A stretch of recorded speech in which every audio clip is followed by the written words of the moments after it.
सुबह पंगा शुरू हो चुका है। मम्मी बकरी वालों को गाली दे रही है, और क्या गालियाँ दे रही है देखिए।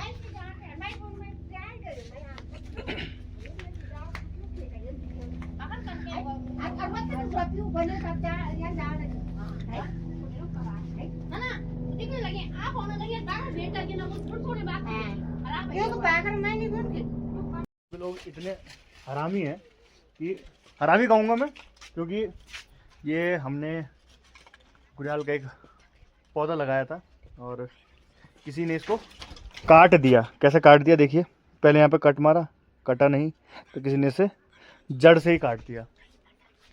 तो भाई मैं मानता हूँ कि बकरी पालन एक तरह से अच्छा रोज़गार है, हर किसी को अपनी बकरियाँ पालनी चाहिए, लेकिन ऐसे बकरी पालने का क्या फ़ायदा है कि जहाँ किसी न किसी को नुकसान हो रहा हो।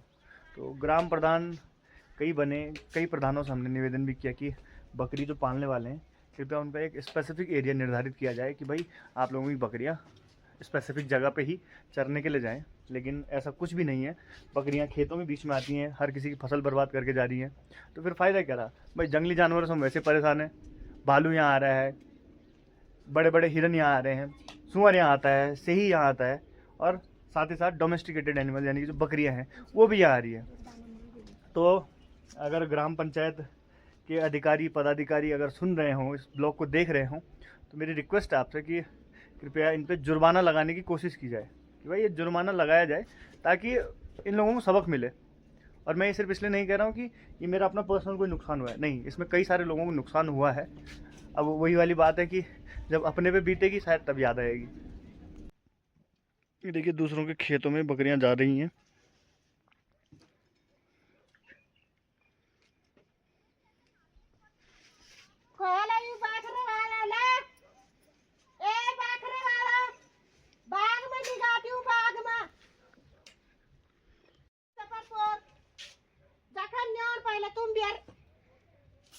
आज सिलबट्टे को सलाने का काम, यानी कि उस पे जो धार है वो दी जा रही है छेनी और हथौड़े से। तो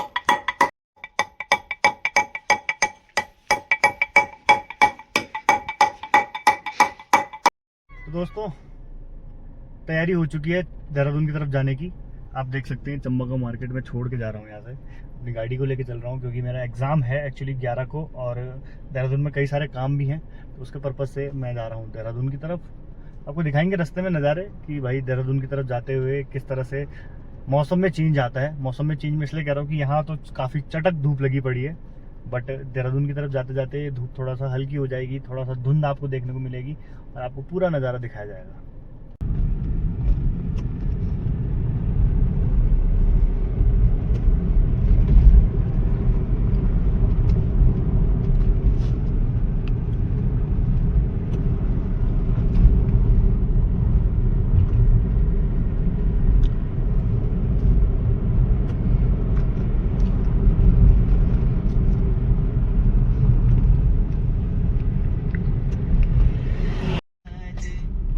ये है पूरा चंबा से और नागनी तक के बीच का एरिया, और लोगों ने यहाँ पे फल सब्जियाँ कई तरह की अपनी ऑर्गेनिक जो सब्जियाँ ये उगाते हैं, ये बेचने का काम करते हैं यहाँ पे। सच बताऊँ काफ़ी अच्छी तरह की यहाँ पे अच्छी क्वालिटी की सब्जी यहाँ पे मिलती हैं। चंबा से देहरादून ऋषिकेश जाने वाले जितने भी लोग हैं सबके सब यहाँ से सब्जियाँ ले जाते हैं। बाहर की मानसून के टाइम का कबाड़ा है पूरा। ये देखिए इस रोड को मॉनसून के टाइम से ख़राब हो रखी है, लेकिन अभी तक सरकार ऐसी बैठी है हमारी कि सही कराने तक का उन्होंने अभी तक कोई भी इनिशिएटिव इसमें नहीं किया है। और सच बताऊं तो ये नेशनल हाईवे है, गंगोत्री जाने के लिए इसी रास्ते का उपयोग किया जाता है अगर किसी को ऋषिकेश से गंगोत्री आना है, पर फिर भी नो इम्प्रूवमेंट एट ऑल। इतने बुरे हाल है भाई सरकार के। सरकार है, विभाग हैं, साथ ही यहाँ पे इसी के बगल में अगर मैं दिखाऊंगा आपको तो ये जो गांव के नीचे का जो कटान हुआ था, ये पूरी सड़क यहाँ से जा चुकी है नीचे। ये पूरा का पूरा आपदाग्रसित क्षेत्र है, लेकिन मजाल है कि ये सरकार इसको सही कराने की सुध ले। जगह जगह पे देखेंगे बोल्डर निकले हुए हैं, जगह जगह रोड में गड्ढे हैं। कुछ टाइम पहले हमारे प्रदेश के माननीय मुख्यमंत्री धाकड़ धामी जी ने एक निर्णय लिया था कि सड़कों को गड्ढा मुक्त बनाएंगे, लेकिन ये गड्ढा मुक्त नहीं, ये और ज्यादा गड्ढा युक्त सड़कें हो चुकी हैं। तो आई थिंक ऐसी सरकारों से तो सरकार का ना होना ही सही है, क्योंकि ना यहाँ बेटियां सुरक्षित हैं ना आम इंसान। बाकी जहां तक बात रही सड़कों की, तो सड़कों के तो बहुत बुरे हाल है। बीच बीच में सड़क बिल्कुल सही है, लेकिन मैक्सिमम जगह पे सड़क पे गड्ढे हैं। नज़ारा यहाँ पे भी वही हाल है। मार्केट है यहाँ पे आमसेरा का, लोग यहाँ पे खाना खाने के लिए रुकते हैं, लेकिन आसपास का जो पूरा एरिया है ये पूरा का पूरा लैंडस्लाइड जोन है, लेकिन कोई ठोस उपचार यहाँ पे नहीं लिया गया है। देखिए सड़क पे तो गड्ढे गड्ढे, अरे इतने गड्ढे दिखा दूंगा मैं कि आप लोग थक जाएंगे गड्ढे गिनते गिनते। गड्ढा मुक्त का सारा मटेरियल यही निकलेगा कि जो गड्ढा मुक्त सड़कें हैं वो यहीं दिखेंगी आपको। तो गड्ढे का एक गड्ढा और है, ये देखो कितने गड्ढे दिखाऊंगा। ये देखो गड्ढे ही गड्ढे, और ये NHAI के अंडर आता है, राष्ट्रीय राजमार्ग विकास प्राधिकरण। अगर आप लोगों तक ये वीडियो पहुंचे तो प्लीज़ इस बात का संज्ञान लें कि ऋषिकेश से लेके और गंगोत्री हाईवे के बीच में अनगिनत जगहें ऐसी हैं जहां पे आपको केवल और केवल गड्ढे दिखेंगे।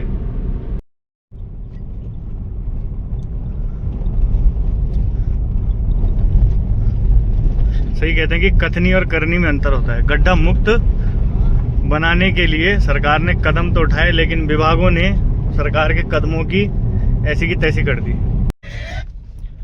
और ये लोकेशन खाड़ी से थोड़ा सा पहले है। इस लोकेशन के ये हाल पिछले 3-4 सालों से एक जैसे बने हुए हैं। पत्रकारों ने आवाज उठाई, कोई संज्ञान नहीं लिया गया। जनप्रतिनिधियों ने उठाई, कोई संज्ञान नहीं लिया गया। अरे सरकार चाहती क्या है? मुझे लगता है सरकार इस बार चाह रही है कि हमारा इस बार बोरिया बिस्तर समेटा जाए। आई थिंक देखिए रोड की हालत, मतलब हम लोग टैक्स भर रहे हैं, जनता टैक्स दे रही है, टोल टैक्स भरे जा रहे हैं, लेकिन राष्ट्रीय राजमार्गों की हालत अभी भी वैसी की वैसी ही है। स्पेशली पहाड़ के परिप्रेक्ष्य में अगर बात की जाए तो वही आ चुके हैं उत्तराखंड की पहली नगर पालिका परिषद, जिसकी स्थापना उत्तराखंड में सबसे पहले हुई थी नरेंद्र नगर नगर पालिका में। और नरेंद्र नगर नगर पालिका एक्चुअली में ये ऊपर की तरफ जो आपको हिस्सा दिख रहा है, इसका टॉप पॉइंट, यहाँ राजमहल है। टिहरी रियासत का जब विलय भारत सरकार के अंतर्गत हुआ था, तो तब राजमहल को टिहरी से, यानी कि टिहरी जब डूबने की तैयारी हो गई तो उसके बाद राजमहल को नरेंद्र नगर, यानी कि नरेंद्र शाह द्वारा इस शहर को बसाया गया था, और इसे उत्तराखंड की पहली नगर पालिका होने का दर्जा भी प्राप्त हुआ। तो वही ये रहा नरेंद्र नगर का देहरादून जाने वाला हिस्सा। यहाँ से देहरादून के लिए काफ़ी शॉर्टकट बताते हैं, क्योंकि ठीक 10 किलोमीटर का अंतर यहाँ पे मिलता है। साथ ही आजकल नरेंद्र नगर में चल रहा है सीवर का काम, तो इस वजह से मार्केट के अंदर हर किसी वाहन की प्रवेश को वर्जित कर दिया गया है। तो लीजिए आप पहाड़ों के रास्ते का नज़ारा लीजिए, देख सकते हैं आप कि ये वन वे है, और इस वन वे के थ्रू ही पहाड़ का रास्ता, यहाँ से देहरादून तक ऐसे ही रास्ता है।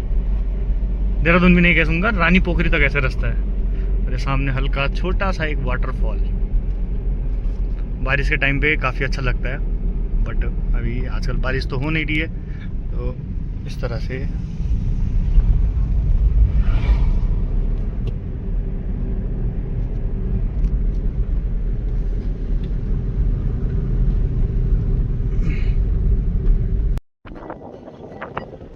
इस पूरे सफ़र का सबसे जो डेंजर जोन है वो ये वाला एरिया है। एक्चुअली डेंजर जोन है क्योंकि यहाँ पे किसी भी टाइम जब आप आएंगे उस टाइम पत्थर गिरते हुए जरूर नजर आएंगे, क्योंकि बिल्कुल लूज रॉक है। लूज रॉक इतना खतरनाक है कि देखिए आगे सड़क पे भी पत्थर गिरे हुए हैं।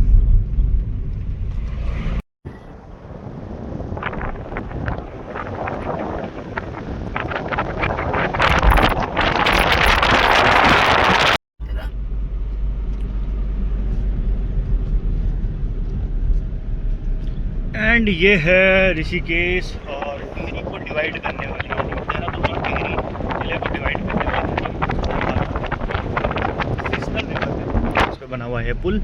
तो ये इस तरह से नदी टिहरी और देहरादून 2 जिले हैं, उनको अलग करने का काम करती है।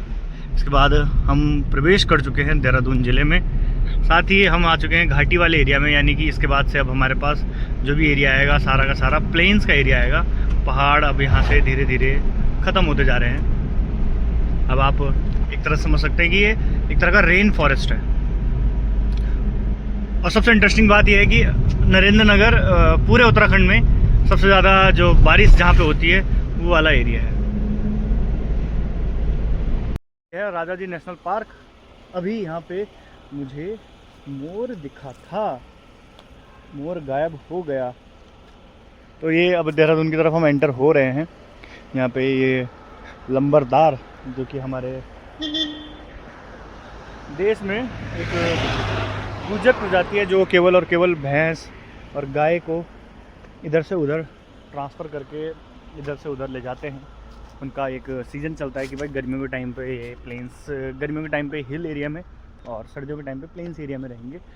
तो इस तरह से ये लोग अपना गुजारा बसारा करते हैं। फाइनली हम देहरादून की तरफ पहुंच चुके हैं, रानी पोखरी में एंटर कर रहे हैं। बाकी आगे देखते हैं। अभी मुझे चाची लोगों से मिलना है, मिलाऊंगा आपको चाची लोगों से। अब हालांकि मैं अकेले ही ट्रैवल करता हूं तो मैक्सिमम टाइम पे आप व्लॉगिंग में मुझे ही देखेंगे। आई थिंक कई लोग बोलते हैं मुझे कि व्लॉग में और लोगों को भी लिया करो, लेकिन एक्चुअली ऐसा है कि अब अकेले ट्रैवल करना होता है तो फिर मैं अकेले ही सब कुछ व्लॉगिंग करता हूँ। But I personally like to travel solo, that's why आप लोगों को मैक्सिमम व्लॉग्स में मैं अकेला ही दिखूंगा, जहाँ पे आपके बीच में मैं अपनी बातें रखूंगा कि हाँ भाई इस तरह से काम होता है। तो अभी फ़िलहाल हम पहुँचे रानी पोखरी में, देहरादून। पंकज जोशी कौन? ये बेटा वाले उसमें था विवेकानंद में, इनके स्कूल में पढ़ा था। अच्छा, जिससे डरती थी ये? वो कोई पब्लिक, ये डरती थी ये जिससे? हां जिससे। और अब कहाँ गए हो सर? वो कोई पब्लिक स्कूल में, इसके स्कूल में जी। मेरे क्यों बता रहे हो? ये हमारी छक्कू मैडम है। परसों के ब्लॉग में मैंने एक तोमड़ा एक दिखाया था ना, पांडा, दूसरा पांडा ये खाएगा बस तोमड़ा बढ़ाएगा बस। एक सारिका है हमारे यहाँ और एक नमामि है, दोनों के दोनों एक जैसे खाएंगे सोएंगे, काम एक कथी नहीं करेंगे, है ना नमामि? है ना? कुछ कहना चाहेंगे आप इस परिप्रेक्ष्य में कि भैया आप गलत बोल रहे हो या सही बोल रहे हो? झूठ बोल रहे हो। नहीं, मैं सही बोल रहा हूँ, झूठ मैं सही बोल रहा हूँ। झूठ। झूठ क्या? तूने चॉकलेट पूरी खा ली, तूने बांटी किसी को? हाँ एक पीस दिया, जब वो भी बोला मैंने। ये हमारे घर का सबसे गंदा बच्चा है, सबसे गंदा बच्चा है ये। जॉली ग्रांट में एयरपोर्ट है, तो एयरपोर्ट के पास में यही सारा नज़ारा देखने को मिलता है, नज़दीक से प्लेन।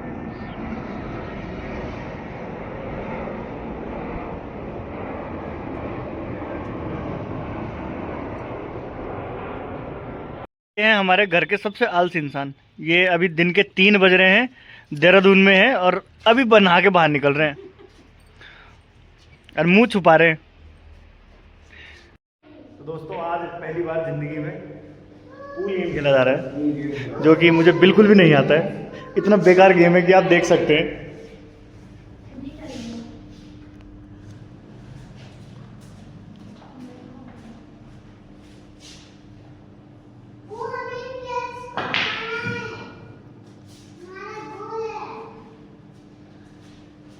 इतना बेकार गेम मैंने आज तक नहीं खेला, क्योंकि मैंने आज तक कभी गेम खेला ही नहीं।